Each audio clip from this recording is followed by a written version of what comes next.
Oi, pessoal, vamos voltar agora estudando a reta. Mas antes de ir para a equação da reta, vamos relembrar que se eu tenho 3 pontos, eu sei que eles estão alinhados se o determinante é zero. Vou escrever isso aqui.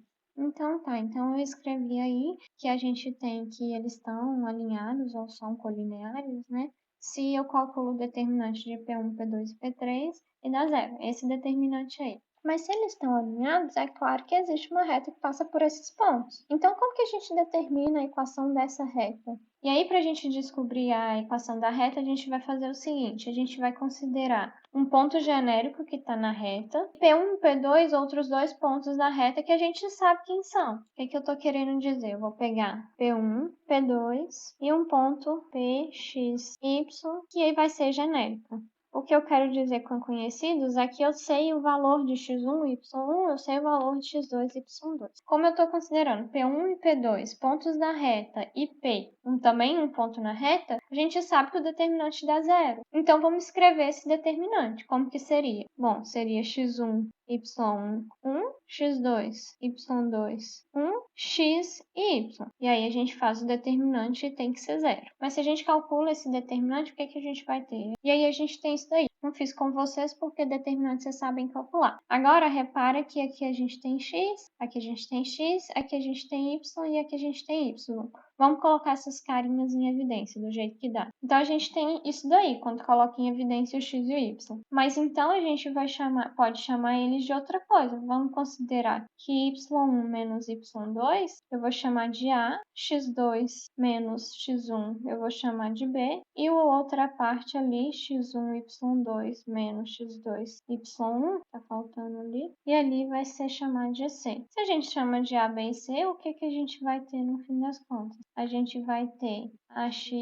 mais BY mais C é igual a zero. E isso daqui é o que a gente chama de equação geral da reta. Mas só que observa que se a gente pega agora, em vez de P1 e P2, se eu pego outros pontos, eu pego P3 e P4 e continuo com o P. Lembrando, todos eles estão alinhados, por isso que eu posso fazer o determinante e colocar aqui dá zero. Então, se a gente considerar agora P3 e P4, ao invés de P1 e P2, a gente tem a seguinte equação. Da mesma forma que a gente fez anteriormente, a gente pode chamar isso daqui de alguma coisa, isso de alguma coisa e isso de alguma coisa. O que a gente vai fazer aqui, eu vou chamar o primeiro de A', então vai ficar A'X, mais esse segundo aqui eu vou chamar de B', B'Y, mais C' igual a zero. C' é todo esse carinha aqui. Mas repara que se eu estou considerando que todos eles estão alinhados, P1, P2, P3, P4 e P, a gente tem que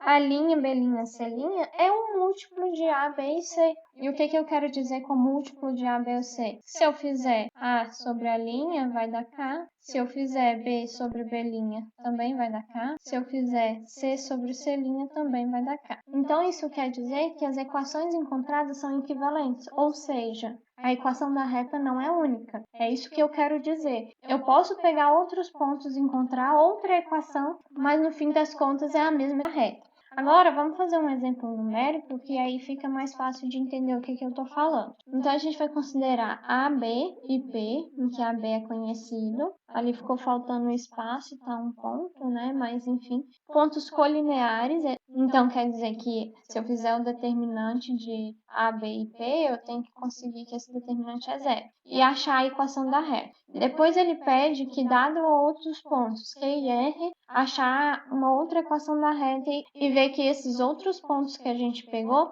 vai dar a mesma equação da reta anterior. Vamos com calma. Então, vamos encontrar primeiro a equação da reta. A gente sabe que A, B e P são alinhados, então vamos colocar o determinante e igualar a zero. Aqui é 2 menos 1, 1. Depois, menos 3, 7 e 1. E aqui, x, y e 1.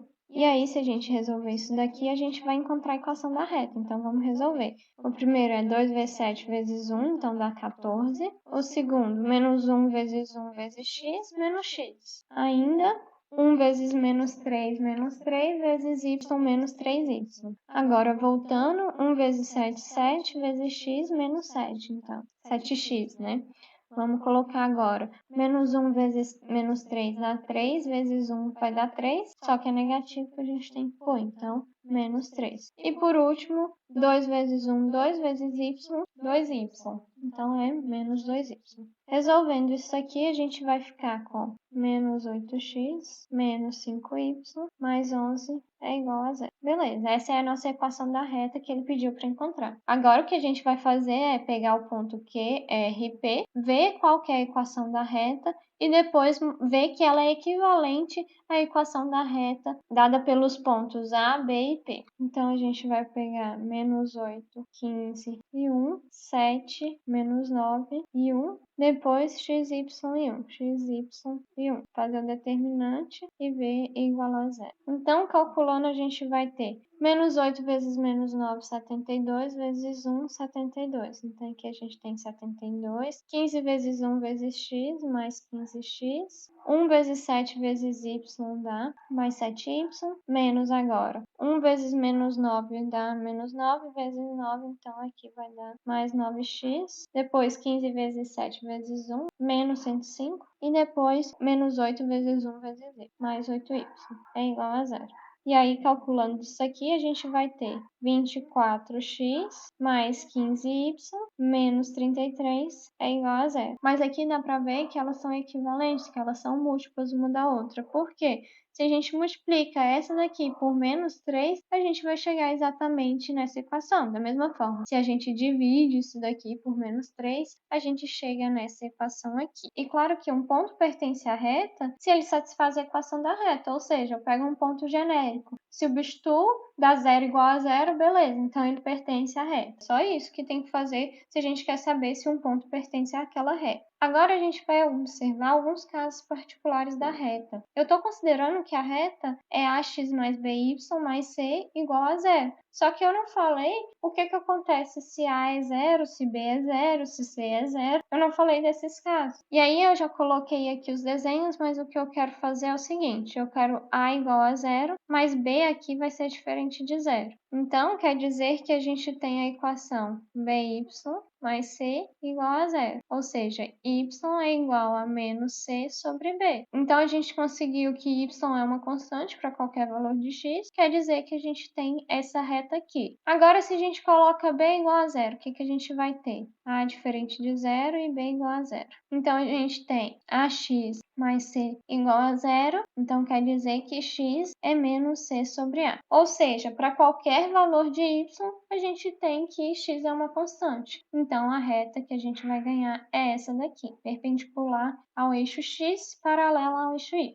Agora, vamos fazer os casos que a é igual a zero e b também é igual a zero. O que a gente tem? Se c é igual a zero, a solução que a gente tem é o conjunto de todos os pontos. Vai ser, então, tudo isso daqui. Agora, se a gente coloca c diferente de zero, o que acontece? Vai ficar 0 vezes x mais 0 vezes y mais c é igual a zero. Faz sentido que se c é diferente de zero? Não. Então, aqui dá um conjunto vazio, não tem solução. Só que se a gente está estudando a reta, a gente pode ver que a reta tem uma inclinação. E aí, a gente vai considerar a inclinação da reta em relação ao ângulo formado com o eixo x, igual estão aqui. Aqui, nesse primeiro caso, a gente tem que α está entre 0 e 90, né? Agora, aqui, se a gente pegar... Bom, aqui a gente viu que está maior que 90 e menor do que 180. Então, α é um ângulo maior que 90 e menor que 180. Nesse outro caso aqui, α é zero. Lembrando, a gente está considerando em relação ao eixo x. Então,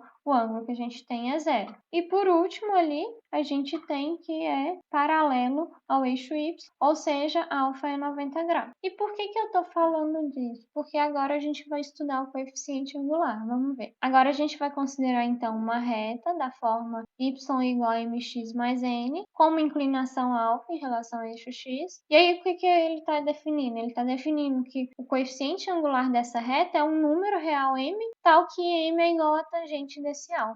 Então, o que quer dizer? A gente tinha analisado os casos, a gente tinha o seguinte. No primeiro caso ali, se como α está entre 0 e 90, a gente tem que a tangente de α, lembrando lá do ciclo trigonométrico, se a gente faz o ciclo trigonométrico aqui, então, para entre 0 e 90, a gente tem que a tangente é positiva. Então, aqui a gente tem que a tangente vai ser maior do que zero. Nesse outro caso aqui, nesse segundo caso, está entre 90 e 180. Se está no segundo quadrante, a gente tem que a tangente vai dar negativo. Então, aqui a gente tem que a tangente de alfa é menor do que zero. No terceiro caso ali, como a gente tem que alfa é zero, então aqui a gente tem a tangente de zero, que a gente sabe que é zero. E no último caso, a gente tem que alfa é 90. Mas se o ângulo é 90 graus, quer dizer que ele está bem em cima do eixo y, que é paralelo à tangente. Ou seja, a tangente não existe. Então, aqui a gente tem que a tangente de 90 não existe. Então, a gente diz que não tem declividade, não tem um coeficiente angular. E aí, o que a gente vai fazer agora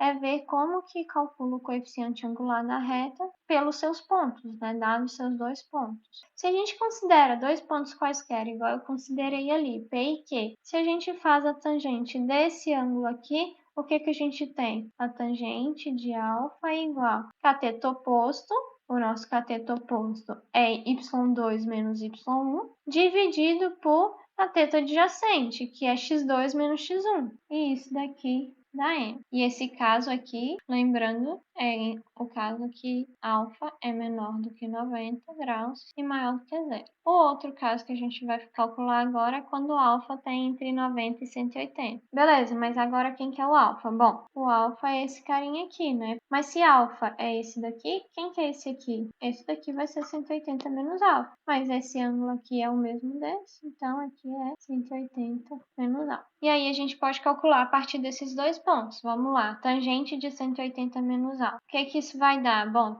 vai ser cateto oposto, y2 menos y1, dividido por... Aqui, se vocês olharem, está escrito errado. Aqui tinha que ser x1 e aqui x2, por conta dos pontos, né? Aqui o ponto é x2 e aqui o ponto é x1. Mas voltando ali na conta da tangente, cateto adjacente é x1 menos x2. Mas se vocês pensarem lá na segunda fase, a gente tem que tangente de 180 menos alfa é a mesma coisa de menos tangente de alfa. Então, beleza, mas a gente quer tangente de alfa, a gente não quer menos tangente de alfa. Então, a gente tem que tangente de alfa é menos aquele carinha ali. Então, é menos y2 menos y1 dividido por x1 menos x2. E aí a gente vai ter que tangente de alfa é y2 menos y1 e eu vou trocar o sinal de baixo, x2 menos x1. Então, beleza, a gente achou aqui o coeficiente angular dados os pontos, né? Agora o exemplo fala, calcule o coeficiente angular da reta que passa por esses dois pontos aí. Como que a gente vai fazer? Vai fazer a tangente de alfa. Era y2 menos y1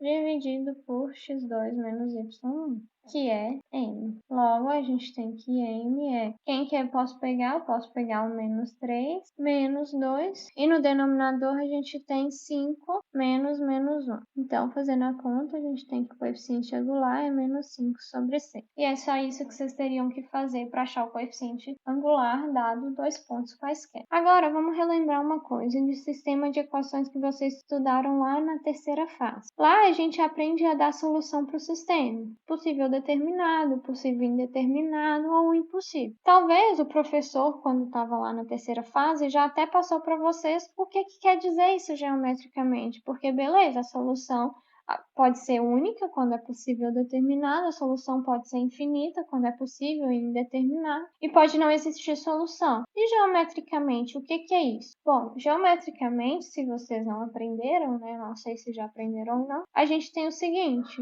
Eu coloquei aqui já os planos cartesianos e vamos fazer por partes. Primeiro, possível determinar. E aí a gente chama de SPD às vezes, né? Mas o que é o possível indeterminado? Existe uma única solução. Existe uma única solução. O que é geometricamente, né? Que é isso que eu tô falando. Se eu tenho duas equações, eu consigo então achar a reta dela, por exemplo, essa, e tenho outra. A solução que vocês acharam quando vocês têm o sistema possível determinado é exatamente esse ponto de interseção aqui. Agora, se a gente está no sistema possível e indeterminado, que as soluções são infinitas. E aí, o que quer dizer esse ter infinitas soluções? Quer dizer que eles se encontram em infinitos pontos. Então, se a gente tem a reta aqui, eles vão se encontrar de novo no mesmo lugar. Então, quer dizer que a reta fica uma em cima da outra, ou seja, as duas duas retas são as mesmas. Agora, se a gente tem um sistema impossível, o que é ele, né? O sistema impossível, não existe solução. E aí a gente tem o seguinte, a equação que vocês têm são todas paralelas a algum eixo, né? Por exemplo, aqui eu tenho duas equações de reta, como elas são paralelas, elas nunca se encontram, então não tem solução nenhuma. Geometricamente, é isso. E aí eu não vou fazer exemplo disso, porque se vocês já sabem resolver esse sistema, pelo menos eu espero, né? Mas aqui eu tô falando de sistema de equações. E se eu falar de sistema de inequações, o que acontece? Como que a gente enxerga as soluções do sistema de inequações geometricamente? Vamos ver. E aí vamos observar algumas coisas. A gente sabe que uma reta divide o plano em dois semiplanos. O semiplano de cima e o semiplano de baixo. Eu não falei antes, mas já até usei essa notação, a gente chama uma reta com letra minúscula, né? A reta R, por exemplo. Agora, eu vou supor que a reta R é y igual a x mais b. Vamos supor que eu quero a solução para a inequação y menor ou igual a ax mais b. A gente tem que vai ser esse semiplano aqui de baixo, porque quando y é menor do que ax mais b. Então, vai ser todo mundo aqui. Se no outro caso eu pego y maior ou igual a x mais b, a gente tem então que a solução vai ser todo mundo acima da reta, ou seja, esse cara aqui. Vamos considerar agora esse sistema de inequação e aí pede para analisar a solução dele. E aí como que a gente vai encontrar a solução desse sistema de inequações? É tranquilo, a gente vai encontrar quem que é a reta, ou seja, vamos isolar o y ali. A gente tem 5x mais 6y maior do que 7. E aí a gente quer isolar o y para encontrar a reta, né? Então vai ficar 6y maior do que 7 menos 5x. Então y é maior do que 7 sobre 6 menos 5 sextos de x. E aí eu vou fazer a mesma coisa para outra equação. Beleza. O que eu faria agora? Eu iria desenhar essas equações aqui no plano cartesiano. E aí ver quem que é a solução. Só que eu vou fazer no GeoGebra para vocês verem, para ficar melhor. Aqui eu deixei já pronto, né? Mas então o primeiro passo seria desenhar as duas retas. Vou desenhar primeiro essa reta e ver quem que é a solução. Bom, a solução é todo mundo maior do que 7. Ou seja, é essa parte aqui. Agora eu quero fazer para outra inequação. Então a gente tem essa reta e aí a gente tem que a solução, ou seja, quando é menor do que 34, a solução para essa inequação é o semiplano aqui de baixo. Se eu juntar as duas retas, o que eu vou ter? Eu vou ter que a solução é a interseção dessas duas partes. Antes eu tinha só essa parte aqui de cima, só o semiplano de cima, e antes eu tinha só esse semiplano de baixo. Então eu tenho que a solução seria essa parte aqui para o sistema de inequações. Agora voltando, eu quero calcular quando a gente tem três inequações. O que a gente vai fazer? A mesma coisa, a gente vai achar as retas, depois encontrar soluções de acordo com o que a gente tem ali. Então, se a gente voltar lá para o GeoGebra, o que a gente vai ver? Beleza, a gente tem aqui a solução para aquelas duas outras inequações, que eu deixei sendo as mesmas naquele slide. E se eu adiciono mais a reta que a gente acabou de ver que aumentou, é essa daqui. Mas agora, qual que é a solução da inequação? Bom, a solução da inequação é todo esse semiplano aqui que acabou de colorir. Mas a gente quer a solução para as três inequações. Bom, a solução para as três inequações é esse triângulo aqui mais escuro, que satisfaz tanto a primeira, quanto a segunda, quanto a terceira inequação. Bom, gente, por esse vídeo é isso. Até mais!